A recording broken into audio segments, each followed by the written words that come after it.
Tinapay mula sa langit. A daily morning devotion with CRC Family.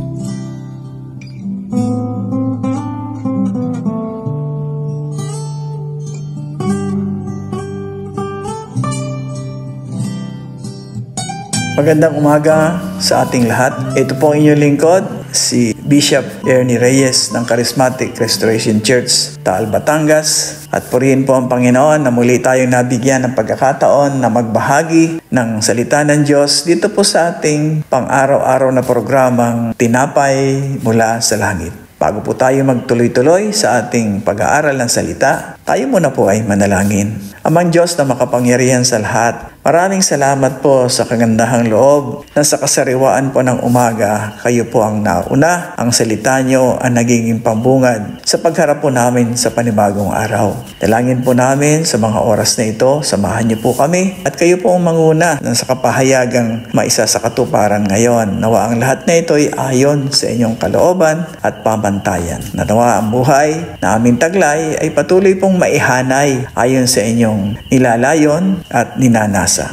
Maraming salamat po o Diyos. Ito po ang aming dalangin sa pangalan ni Jesus. Amen. Ang salita po ngayon na ating matutunghayan ay galing po sa Deuteronomio 14 na kabanata, talata 1. At ito po ang nilalaman. Kayo ang mga anak ng Diyos ninyong si Yahweh. Kung ang isang mahal sa buhay ay mamatay, huwag ninyong hihiwaan ang inyong sarili, ni aahitan ang inyong noo upang ipakita lamang na kayo ay nagduluksa. Purihin po ang Panginoon sa pagkakabasa ng kanyang salita.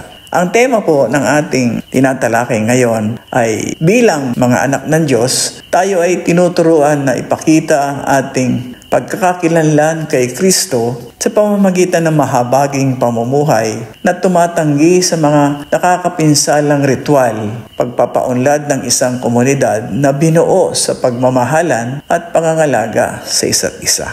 Ang talata po ay nagsisimula sa deklarasyon, kayo ay mga anak ng Panginoon ninyong Diyos, na nagsisilbing paalala sa mga Israelita ng kanilang natatanging kaugnayan sa Diyos. Binibigyan din ito ang kanilang napiling katayuan bilang bayan ng Diyos at ang kanilang responsibilidad na mamuhay ayon sa kanyang mga utos. Ang pahayag na ito ay nagtatakda ng pangunahing pananaw para sa natitirang bahagi ng talata na tumatalakay sa mga partikular na gawain na may kaugnayan sa pagdadalamhati at paggalang sa mga patay. Ang Deuteronomio 14 talata 1 ay nagpapaalala sa atin ng ating pagkakakilanlan bilang mga anak ng Diyos ay tumutukoy sa ating mga gawain o aksyon. Tayo ay pag-aari ng Panginoon. Ibig sabihin, ang ating buhay ay dapat magpakita ng kanyang pagkatao at habag. Ang pagtanggi sa mga nakakapinsalang gawain ay sumisimbolo ng pangako sa kabanalan at pagmamahal sa ating komunidad. Ang ating pagkakakilanlan ay humuhubog kung paano tayo nakikipag-ugnayan sa iba na nagbibigay diin sa pakikiramay sa mga kultural na ritual. Ang utos na iwasan ang pananakit sa sarili ay isang metapora para sa pagtanggi sa mapanirang pag-uugali sa iba.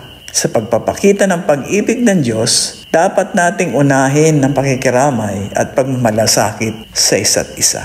Ang pamumuhay bilang mga anak ng Diyos ay naghihikayat sa atin na bumuo ng mga komunidad batay sa pagmamahalan at pangangalaga sa bawat isa. Ang bawat aksyon na ating gagawin ay dapat magsulong ng isang matulungin at mapag-aruga na kapaligiran para sa lahat.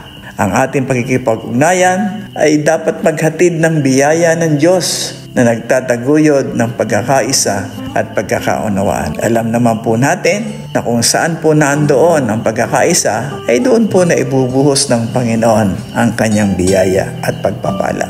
So sa aking pong konklusyon, habang tinatanggap natin ang ating pagkakakilanlan kay Kristo, nililinang natin ang pag-ibig at tinatanggihan ang mga nakakapinsalang gawain.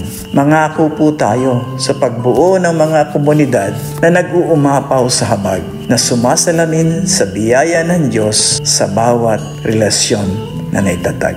Purihin po ang Panginoon sa mensaheng ito na tayo po'y maging totoo, maging tapat, na sa pamumuhay po natin na kung ano po ang sinasabi na tayo po'y nagpapasakop at sumusunod.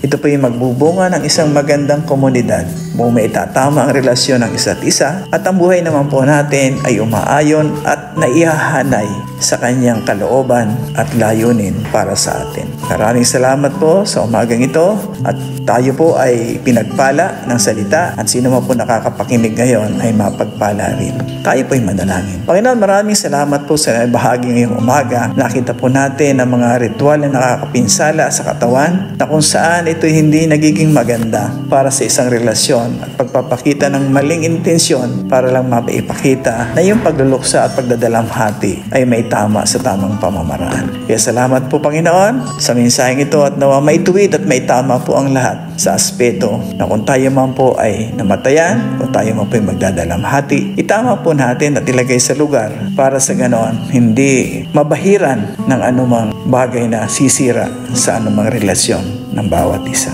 Ito po aming dalangin sa pangalan ni Jesus. Kung tayo po ay napagpala ng salita, maaari po itong ating ibahagi sa iba para naman po tayo ay maging pagpapala rin sa kanila. At patuloy po nating abangan at patuloy po tayong makiisa sa programang ito ng Tinapay Mula sa Langit sa tuwing umaga ng alas 5 at tayo po ay magkasama-sama at mapagpala ng kanyang salita ngayon at sa mga susunod na araw. Purihin po ang Panginoon. Uli, ito po ang inyong lingkod, sasabing magandang umaga po sa inyong lahat.